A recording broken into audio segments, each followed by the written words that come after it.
નમસ્કાર વિદ્યાર્થી મિત્રો, સ્ટડી વર્લ્ડ ચેનલમાં તમારું હાર્દિક સ્વાગત કરું છું.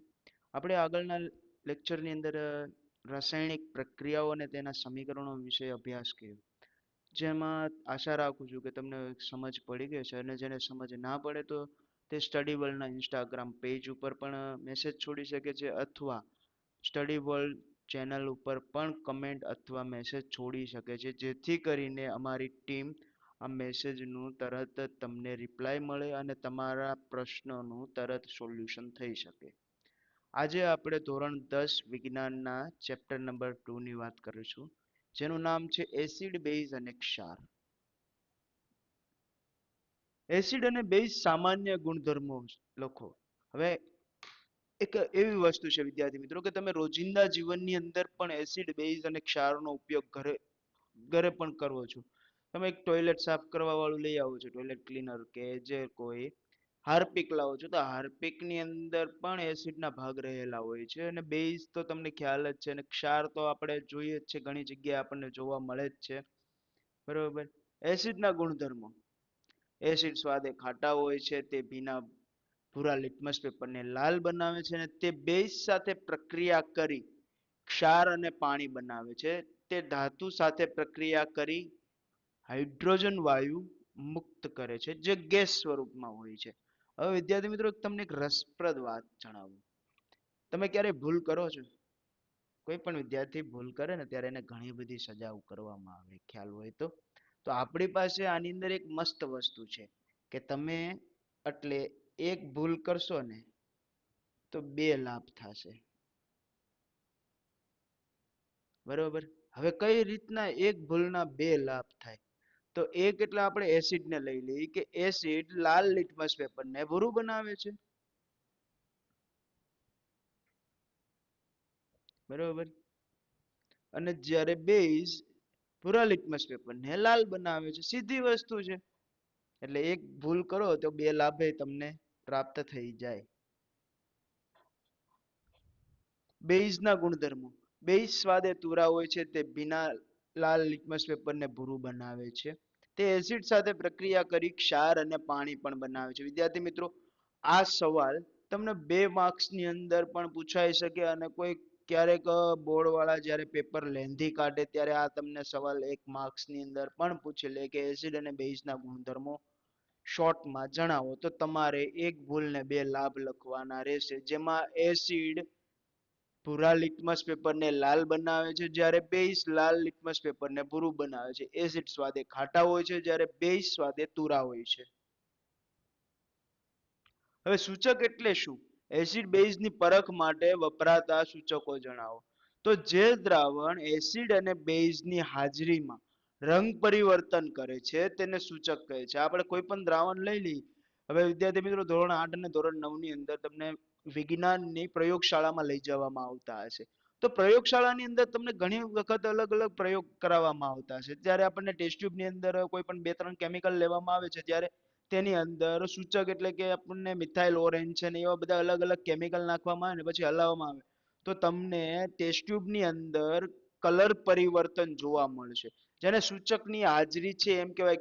ઘણી વખત એવા કેમિકલ પણ હોય છે કે જેની અંદર મિથાઇલ ઓરેન્જ કે કોઈ પણ આપણે કેમિકલ નાખીએ, જેના કારણે કોઈ પણ અસર થતી નથી અને રંગમાં પરિવર્તન આવતું નથી, તો તેની અંદર સૂચકની ગેરહાજરી છે.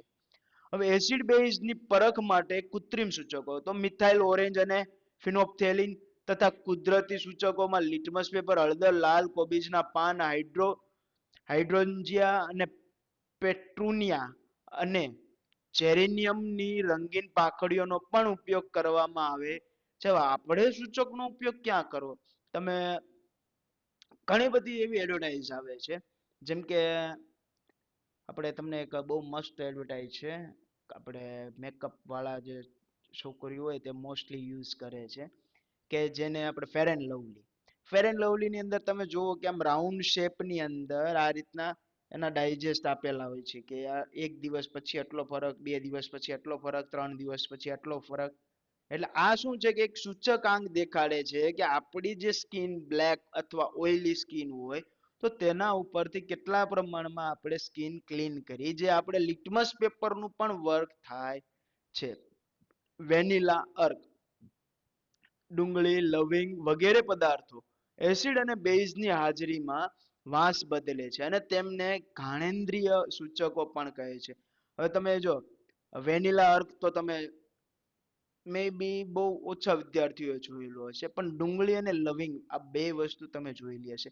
હવે તમે ડુંગળીને થોડા સમય માટે એઝ ઇટ ઇઝ રાખી મૂકો, ડુંગળી જેમ જેમ બગડતી જાય અથવા ડુંગળી કાપીને રાખી મૂકો, જેમ જેમ ટાઈમ જતો જાય એટલે એમાંથી આપણને એક અલગ પ્રકારની સ્મેલ આવવા માંડે છે.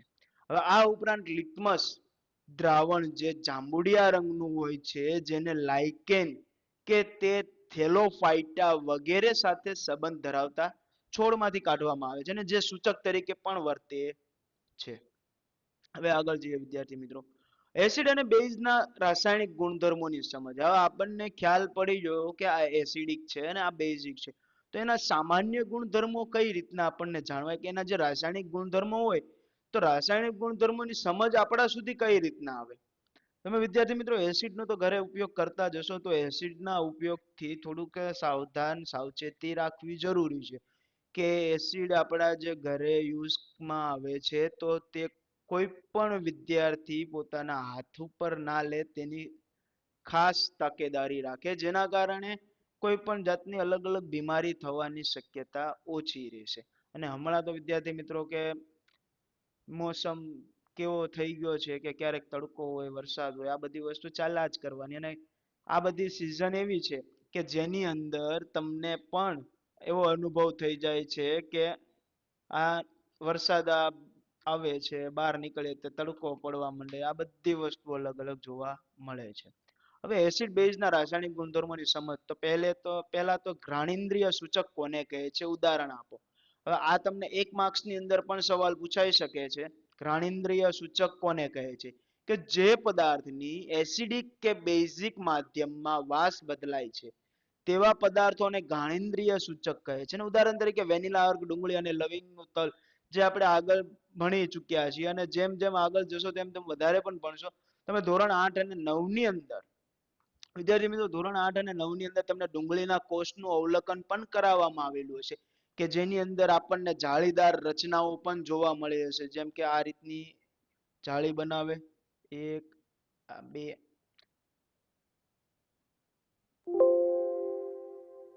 અલગ અલગ જાળી જેવી રચના પણ તમને જોવા મળે છે.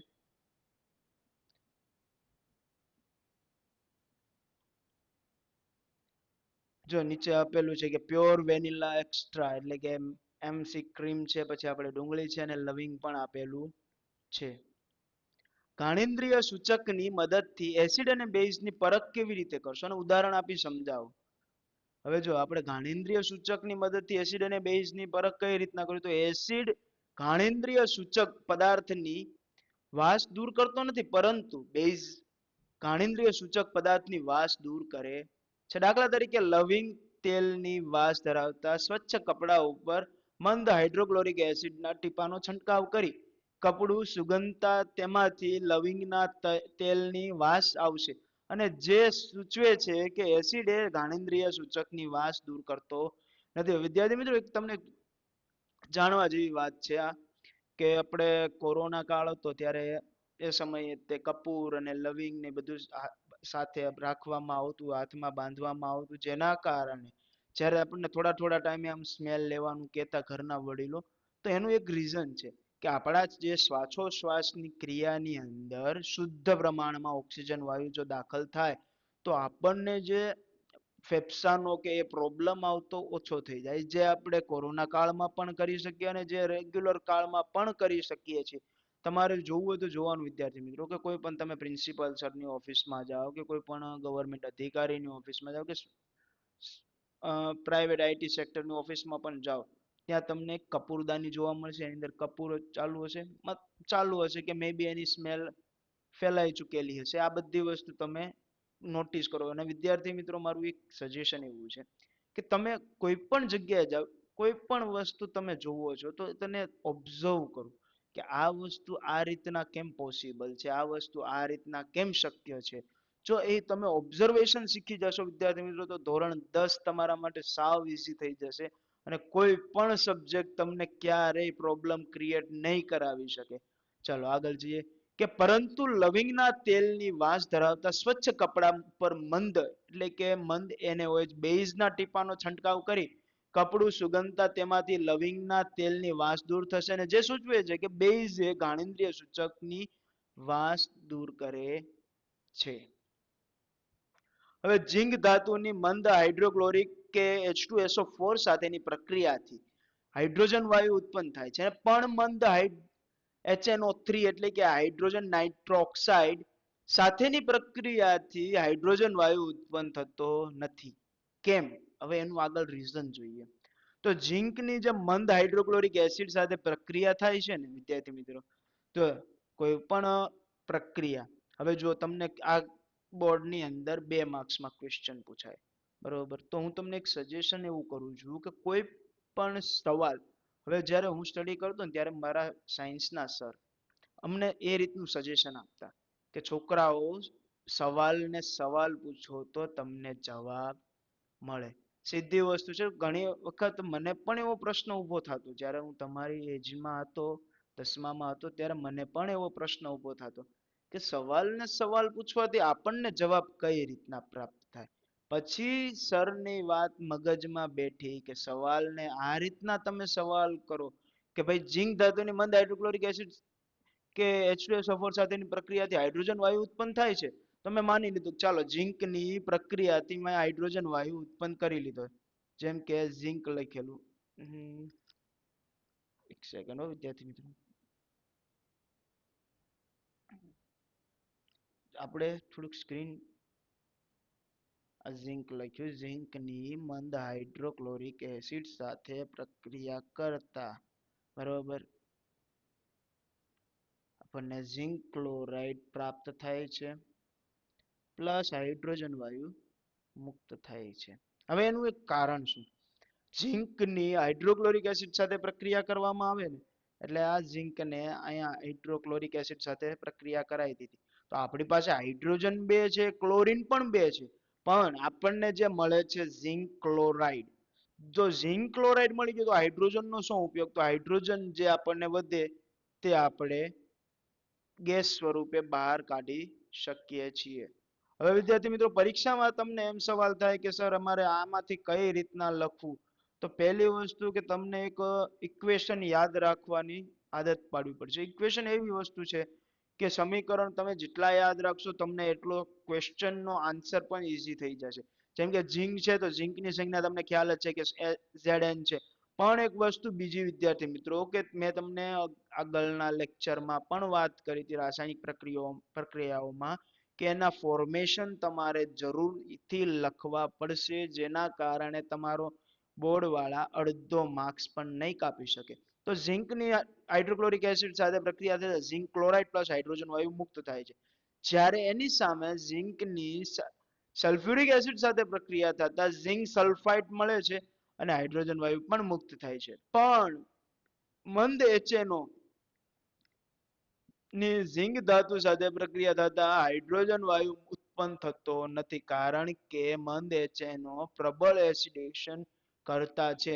આથી તે પ્રક્રિયા દરમિયાન ઉત્પન્ન થતા હાઇડ્રોજન વાયુનું H2O માં ઓક્સિડેશન કરે છે. એનું એક એક્ઝામ્પલ રીઝન છે કે ઝિંક નાઇટ્રાઇટ બની જાય છે. જો હું તમને એનું સમીકરણ દ્વારા સમજાવી દઉં, ઝિંકની મંદ HNO સાથે પ્રક્રિયા HNO2 સાથે પ્રક્રિયા કરતા આપણને ઝિંક નાઇટ્રાઇટ મળે છે અને એની પ્રક્રિયાના ભાગરૂપે આપણને H2O પાણી સ્વરૂપે પ્રાપ્ત થાય છે, જેની અંદર આપણને હાઇડ્રોજન મળતું નથી.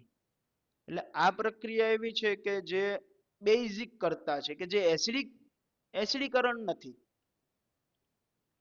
ચાલો આગળ જઈએ કે ઝીંક ધાતુની મંદ હાઇડ્રોક્લોરિક એસિડ અને સોડિયમ હાઇડ્રોક્સાઇડના દ્રાવણ સાથેની સમતોલિત પ્રક્રિયા લખો.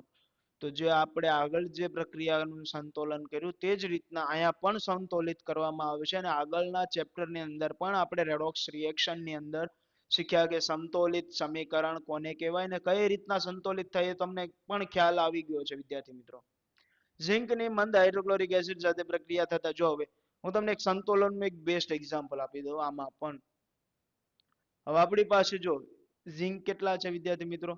1. જ્યારે આ બાજુ ઝીંકની સંખ્યા કેટલી છે? 1. હવે અહીંયા આપણી પાસે ક્લોરીન છે 2, તો આ બાજુ પણ આપણી પાસે ક્લોરીન થઈ જાય છે 2. તો જેની સામે હાઇડ્રોજન પણ 2 છે, તો આપણી પાસે હાઇડ્રોજન પણ 2 છે. તો આ સમીકરણ સંતુલિત સમીકરણ છે.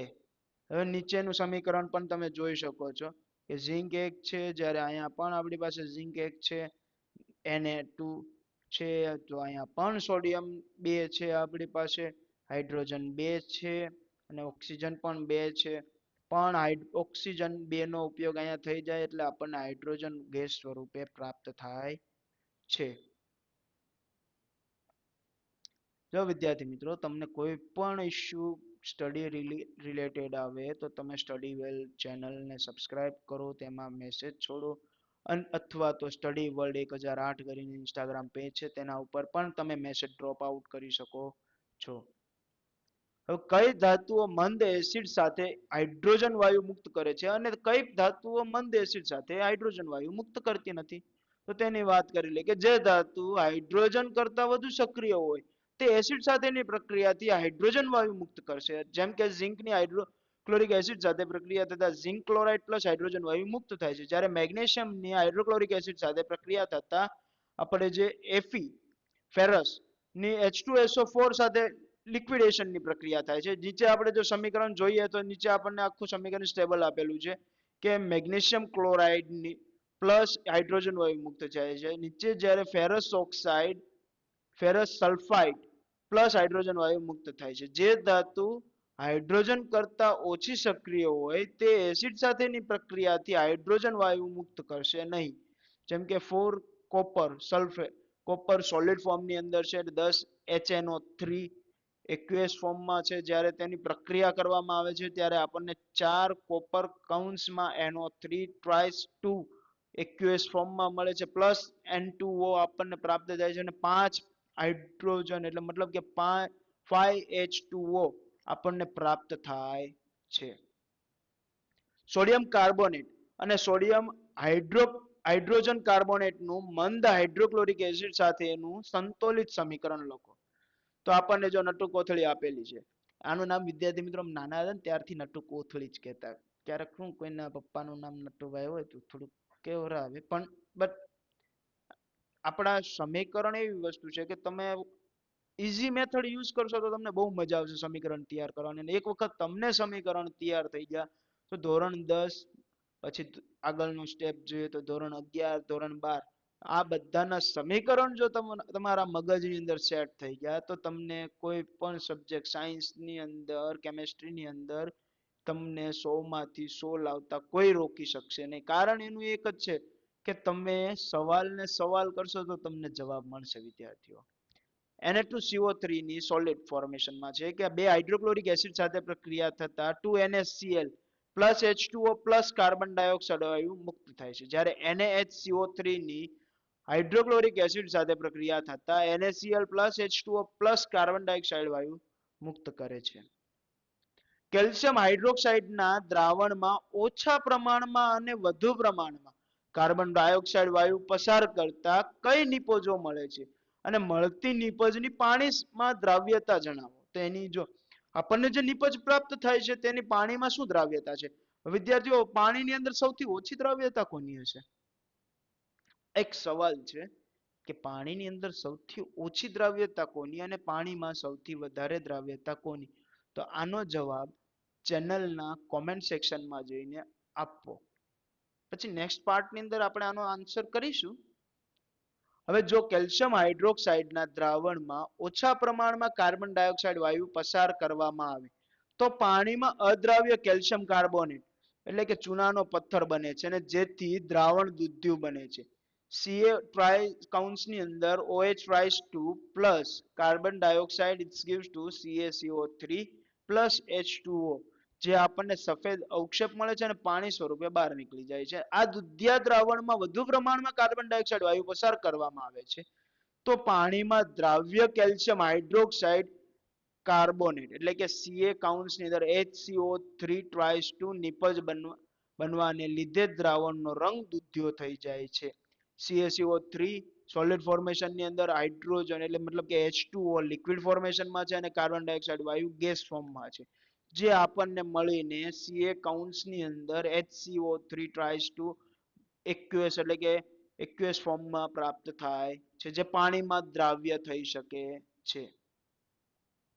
કેલ્શિયમ કાર્બોનેટ કુદરતમાં કયા સ્વરૂપે જોવા મળે છે? કેલ્શિયમ કાર્બોનેટ કુદરતમાં લાઇમસ્ટોન એટલે કે ચૂનાના પથ્થર, ચાક, આરસપહાણ, પરવાળ, શંખ વગેરે જુદા જુદા સ્વરૂપે પણ જોવા મળે છે. વિદ્યાર્થી મિત્રો, કેલ્શિયમ કાર્બોનેટ તમારે ઘરે પણ રાખવામાં આવે છે. હા, તમે એમ કહેતા હશો કે સર ચાક છે, આરસપહાણ છે, આ બધી વસ્તુ અમારા ઘરે હોઈ શકે છે, ચૂનાના પથ્થર પણ હોઈ શકે. એના સિવાય પણ તમારા ઘરે કેલ્શિયમ કાર્બોનેટ મળી શકે છે, જે કાર્બનનું મૂળ સ્વરૂપ છે. આજથી 10 વર્ષ પહેલાના ધોરણ 10ની વિજ્ઞાનની ચોપડીના પહેલા ચેપ્ટરની અંદર નેનો ટેકનોલોજી વિશે જ્યારે ભણવામાં આવતું હતું, ત્યારે તેમાં કાર્બનનો ઉપયોગ ફૂલ પ્રમાણમાં કરવામાં આવ્યો હતો અને જેને કાર્બનને અલગ અલગ ભાગની અંદર વહેંચવામાં આવ્યા હતા. એમાંનું એક કાર્બનનું સ્ફટિક સ્વરૂપ કહેવાય છે. સોડિયમ કાર્બોનેટ ના જલીય દ્રાવણમાંથી વધુ પ્રમાણમાં કાર્બન ડાયોક્સાઇડ વાયુ પસાર કરવામાં આવે તો કઈ નિપજ મળે છે? અને મળતી નિપજની પાણીમાં દ્રવ્યતા લખો. પ્રક્રિયા સમીકરણ લખવાનું ફરજિયાત છે. જો વિદ્યાર્થીઓ તમને બોર્ડની પરીક્ષાની અંદર તમને એમ કહેવામાં આવે કે સમીકરણ લખવું ફરજિયાત છે, તો તમારે સમીકરણ લખવું ફરજિયાત બનશે, જેથી કરીને તમારા 1 માર્ક્સની પણ કટ કરી શકશે નહીં. સોડિયમ કાર્બોનેટના જલ્ય દ્રાવણમાંથી વધુ પ્રમાણમાં કાર્બન ડાયોક્સાઇડ વાયુ પસાર કરવામાં આવે તો સોડિયમ હાઇડ્રોજન કાર્બોનેટ એટલે કે NaHCO3 મળે છે. અને સોડિયમ હાઇડ્રોજન કાર્બોનેટની પાણીમાં દ્રવ્યતા ખૂબ જ ઓછી હોય છે, જેમ કે Na2CO3 plus H2O plus CO2 એની પ્રક્રિયા થઈ આપણને નિપજ સ્વરૂપે 2NaHCO3 પ્રાપ્ત થાય છે. હવે તટસ્થીકરણ પ્રક્રિયા કોને કહે છે તેના બે ઉદાહરણ આપો. આ તમને 2 માર્ક્સની અંદર પણ પૂછાઈ શકે છે. હવે જે પ્રક્રિયામાં એસિડ અને બેઝ વચ્ચે પ્રક્રિયા થઈ ક્ષાર અને પાણી બને છે, તે પ્રક્રિયાને તટસ્થીકરણ પ્રક્રિયા કહે છે. જેમ કે NaOH ની HCl એટલે કે જો નીચે એક બેઝ આપેલું છે, એક એસિડ આપેલું છે, તો NaOH ની એસિડ સાથે મતલબ કે HCl સાથે પ્રક્રિયા થતા NaCl પ્લસ H2O મળે છે. જેમ કે 2KOH એટલે કે પોટેશિયમ હાઇડ્રોક્સાઇડની H2SO4 સાથે પ્રક્રિયા થતા K2SO4 પ્લસ પાણી પ્રાપ્ત થાય છે. ટૂંકમાં તટસ્થીકરણ પ્રક્રિયાને નીચે પ્રમાણે દર્શાવી શકાય કે acid plus base it gives to ક્ષાર પ્લસ પાણી. એક વસ્તુ યાદ રાખજો વિદ્યાર્થી મિત્રો કે તમને 1 માર્ક્સની અંદર પણ બોર્ડમાં સવાલ પૂછવામાં આવે કે તટસ્થીકરણ પ્રક્રિયાને ટૂંકમાં દર્શાવો, તો એસિડ પ્લસ બેઝ પ્રક્રિયા થઈ ક્ષાર પ્લસ પાણી મળે છે. ધન્યવાદ વિદ્યાર્થી